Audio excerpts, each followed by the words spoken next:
Plan వేసినట్టే fail అవుతుంటే ఈసారి వేసే ప్లాన్ ఫెయిల్ అవుద్దని దేవుణ్ణి మొక్కుకొని మరీ వేసుకున్న ప్లాన్ రా ఇది. లెంత్ ఎక్కువైపోయింది.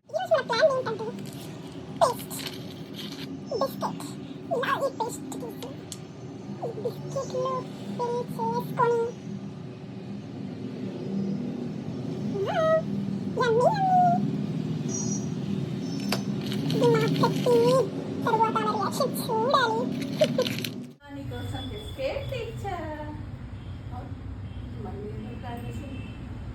చెప్దాం.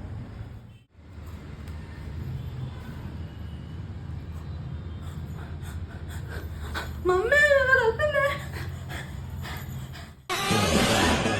ఆహా విధాడిందిరా నీతో నీ వింత నాటకం. ఏమైంది ఏమైంది? ఏం చేసిన దాన్ని? నేనేం చేయలేదు మమ్మీ, అదే ఏదో బిస్కెట్ తెచ్చింది. సప్పుడుగా కూర్చోమంటే మంచిగా ఉండమంటే మాటిగా పోలా అదిరి పోలా ఎంతకి తెగించారా?